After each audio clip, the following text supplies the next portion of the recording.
you, Dustin? Are you hiding because you don't want to do the interview? Who's this Dustin? I don't want to talk about another 3-0 period. He's a Canucks fan. I'm not. So Jake wants us to cheer for a different team. Might be a good idea at this point. Holy Dustin. crap! What the fuck are we doing? Like seriously, I'm coming in guns a-blazing here. Like, when is everyone else like in the media and stuff gonna get on Talk-It? This enough's enough.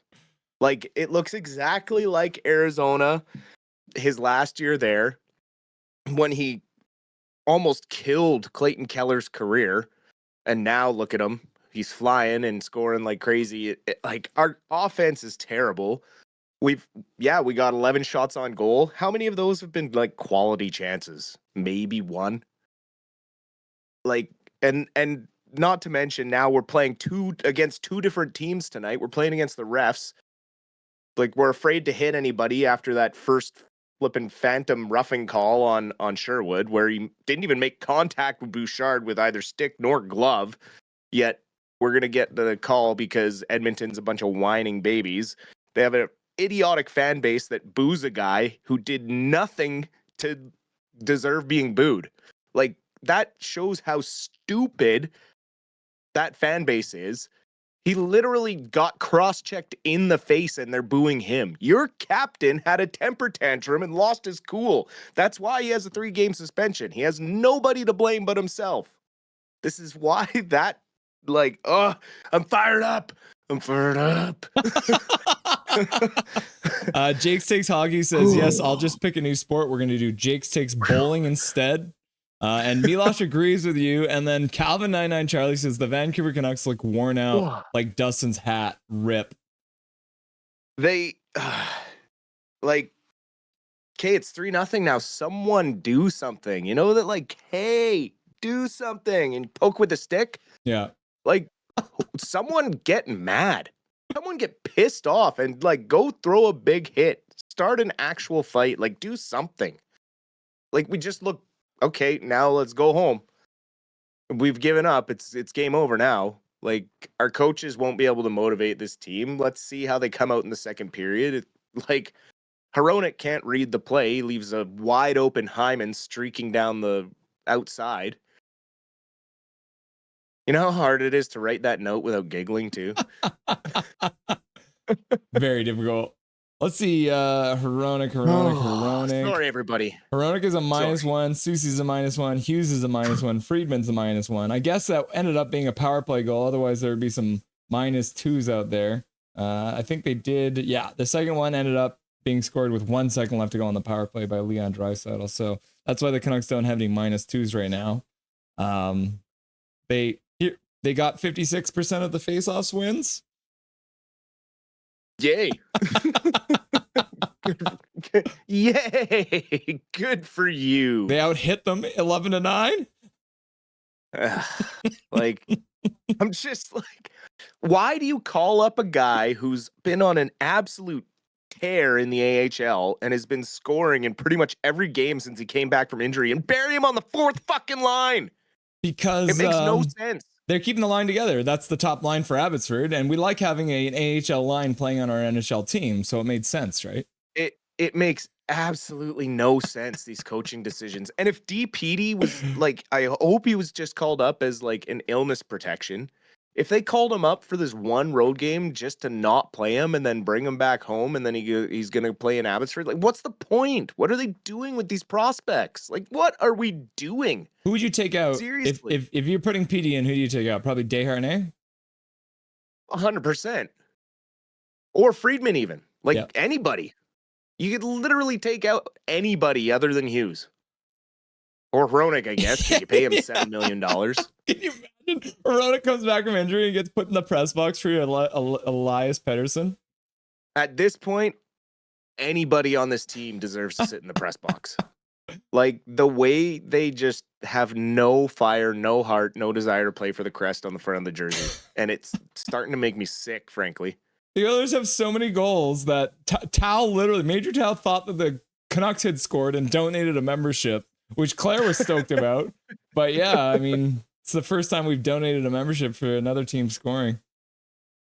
Oh, I apologize for my anger. I know I'm usually level-headed, but this is like just so frustrating. And it makes it even more frustrating when you got the idiotic fans booing and you got the refs calling really bad penalties, and we're probably not going to get a power play all game because we didn't go and whine and complain about the refs. We just said, yeah, Myers cross-checked a guy in the face. We earned the 3 games suspension. It is what it is. We move on. Oh, well, like Darnell Nurse full on punched Garland in the face for no reason, right in the corner, just like right at the beginning of the game, just punched Garland right in the face. Nothing. Yeah, and like to boo the guy, like just idiotic, just makes it look so stupid. And then did you see Nugent Hopkins his dive there where he sold it, or like Perry, the trip, yeah, the cross Perry check, just like throws himself down. Yeah, but they're gonna get the calls all night because they whined and complained to Gary. It's okay, Dustin. I'm okay with seeing you fired up at this point, says Emperor King. And then Mark's in the chat. Welcome, Mark. Just put JT Miller and PD in the press box alone and keep them there until they make up. The rumors on that, don't even get me started. And then my cousin shows up and is just like so happy to see this version of Dustin. I'm here for it. I'm like sweating. I'm warm. I can feel my blood pressure is up. Okay, the Canucks suck right now. Let's agree on that. They're down 3-0. We can't really. We can just like literally. Let's just start. I'm just gonna start clipping our Rusty and Dusty shows and just replaying them because it's the same garbage. I'll just have the 2 queued up because there's the one where they suddenly scored 3 goals in the period or suddenly been scored on 3 times, and I'll just play whichever one they do that game. Right? Yeah, and it's like clearly something has been lost from Tocchet to this team. There's some disconnect because he ripped them a new one at practice the other day, and they are clearly not motivated by it. Like, this is the effort they come out with. Edmonton almost scored in the first 10 seconds of that game with that give and go. I just cannot handle this anymore. Okay, let's move on then. Let's move on. Yep. NHL Moving salary on. cap. We're not even watching hockey. We're just here doing a talk show. Good news. Players are going to make more money. Millionaires make more. Yeah. So, and I didn't get a chance to watch. You sent me a video with Corey Schneider talking about the escrow. Can you maybe give everyone, because I guess the escrow is changing, and like, what the heck does escrow even mean, Dustin? And like, what does it mean for the players' salaries? So every year, the budget is set at X, which goes like it's set by the owners and by everyone, based off of TV revenues and endorsements, everything. Every single dollar that each team makes is going to be X amount at the end of the year. And then they take that figure and they divide it by 32, and that's your salary cap. And so that's the average that a team can spend to ice a hockey team. Mm-hmm. You then have the ability to go 10 million over or 10 million under. So you got cap floor and cap max. Mm-hmm. So that's basically how the salary cap works. The thing, and it's a 50-50 split between the players and the owners. But what happens is when teams go over the cap, owners are at risk of not getting their 50%. So to make up for that danger, they take an escrow, essentially tax off of the players' paychecks, which is about 20% each paycheck. Oh, wow. In the event that they don't meet their cap or budget, the owners then get repaid the money they didn't make on the year.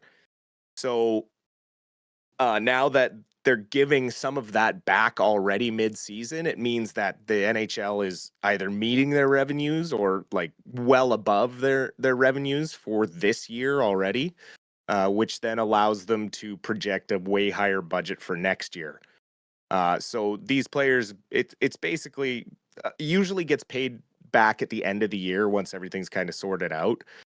So it doesn't normally get talked about much. It gets talked about at the end of the year when the cap goes up. But this season, obviously, with them giving some of it back already, it means they're projected to make well over 20% of their projected budget that they set for this year. So and that's with a new TV deal coming up for Canada and all sorts of that, and with Amazon kind of getting in the mix of things here, there could be quite the bidding war going on for broadcast rights north of the border here. Yeah, I heard it might be increasing the amount of money they make off Canadian TV by like 3 or 4 times or something like that. So it could be a huge payday. I think what was the last one? It was like $750 million a year, and they're expecting that to go up to like almost 2.1 billion for a year or something like that. But yeah, that means it looks like they're kind of estimating the salary cap goes up to about $97 million next year. And then over the next 3 years after that, they're expecting to rise even higher up to about $105 million. So you're looking at quite a sizable increase. Obviously, Canucks wise, we've still got the OEL thing kicking in next year, $4.7 million right off the top of the cap. So we'll get about $4.5 million more next year, which does help, but still not great. Well, yeah, I mean, it's great that the cap's going up to help with penalties like that sort of stuff, because I mean, it obviously has an effect on Besser's re-signing and where we go at the trade deadline with who we bring in, if we're buyers or sellers. All that kind of goes into the budget for next year, and thinking about where we'll be come October. Canucks Quarter Century team officially came out. We already did this. Dustin, do you remember what your Quarter Century team was? I do. I have it right here in my notes. I was pretty close. Yep. I was pretty darn close. Actually, bring it right up. So this is the first team. I got it on the screen there. First team came out as Marcus Naslund, Daniel, and Henrik Sedin as the forwards, with Edler and Hughes and Roberto Luongo for the first team. How close were you? I'm pretty sure did you have Naslund playing with Sedin? So I think you did, didn't you? No, I had Besser playing with the Sedins just because he's a right winger, because we talked about playing proper positions. Right. But had we done that, I would have put Naslund up there on the first team. But all 4 other guys I had: Daniel, Henrik, Hughes, and Luongo. And then you had Edler. Did you have Naslund on your second team? I did. I had Naslund on the second team with PD and Miller, and then I had Bieksa, which I didn't see them coming through in the NHL. And that was just because he's my favorite player.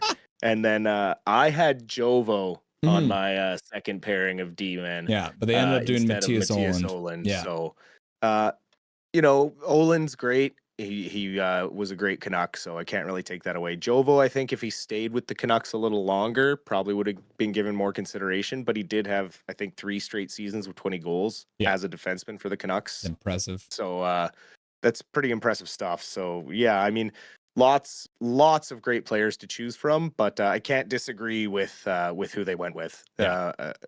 Pretty solid 10 guys there. I'm still sad they didn't put Linden in there, but that was going to be a long shot. Yeah. But I mean, that top line too, like if you think about it, JT Miller, Ryan Kessler, and Pettersson as a line, like nobody's scoring on that line, right? Like if they're playing at their best, that's one of the best offensive lines that you could probably ice in the NHL, right? Edie's nightmare. Yeah, I know. Being on right? a line with Kessler and Miller. Oh, and I would just put PD at center just so he's sandwiched in between 2 JT Millers. Give him some earplugs and tell him to just put his head down and go wait for a pass. Yeah. So yeah, all these Quarter Century, you guys can check it out. They got them all over Reddit and Twitter and Blue Sky and all that. So yeah, go check it out. A bunch of them are coming out. So the Canucks just came out the other day, so we thought we'd update you since we did that one earlier in the year. Let's quickly talk about the Canucks, because we touched on it when we were ranting to start. So the Canucks called up 2 players, and they're both Swedish guys. Are you disappointed that PD didn't get in the lineup? Like, I'm a little confused as to why like you said, why did they call him up and not put him in the lineup tonight? I am confused. I think maybe the flu or illness that was hitting the team was still maybe lingering with some players, which would explain the DPD call up. Especially if he just came up for this game and doesn't stay with the team this weekend and play when they return to play Washington. because Abby has an away series this weekend coming up in Arizona. So it is a little strange, the DP to call up. The Carlson call up makes total sense to me because he's been on fire since he returned from injury. He's got 18 points in 17 games played, so he's over a point per game this season in the AHL. He's got 12 goals, 6 assists. Lord knows we need some offensive help up with this team, but it doesn't make sense to me to stick him on the fourth line. He should be in the top 6. I mean, that's what he's up here to do. And if you want a fourth line character guy, then call up Baines or someone like that. It doesn't make sense to hide Carlson. So I'm hoping maybe we see a line shuffle coming into the second period here that allows some more offensive creativity. But I'm really starting to question this offensive structure that this coaching regime trots out night in and night out. So I'm thinking if I'm Rick Tocchet and I'm the coaching staff, I'm taking Suter off of the line with Miller and putting Carlson there, and I'm taking Suter down, putting him on the fourth line, moving Max Sasson over to the wing. Got Suter, Phil DiGiuseppe, and Max Sasson on the fourth line, which would be what I would do. But what do I know? I'd probably put Garland back with Miller and put maybe Carlson with Petey and DeBrusk. That could be good too. Quickly before we get back into the period there, the one last thing, the JT Miller thing is kind of like, it feels like it's getting real close right now. Looks like the Rangers are probably the front runner. There has apparently been a couple offers turned down. Have you heard kind of what's holding that up? I believe the Rangers deal got held up by some conditions on the first round pick. And also, I believe there was a request to retain salary on Miller, and that derailed that trade. As far as I know, talks are ongoing with the Rangers. There's rumors galore. It seems to change every hour online. It's Rangers or bust, or then we hear, oh no, Carolina still has permission to talk to him, is in the mix. So there's so many different possible outcomes from this. It's starting to feel like the never-ending story, but every insider is trying to get the upper hand by tweeting out rumor after rumor, or he's talking with this team or that team, or Canucks or here or there. The most recent news is that because everything's kind of quiet, it seems like maybe something's close. So we'll see what happens in the next few days. But I mean, obviously, if we start winning, it'll just change things, and we won't even be talking about this. But until Alvin comes out and says he's moving, we just kind of gotta suffer the pain. Yeah. Are you ready for some more pain in the second period? Oh, let's do it, baby. Awesome, Dustin. We'll talk to you in the post-game show, brother. Sounds good. Nothing is perfect.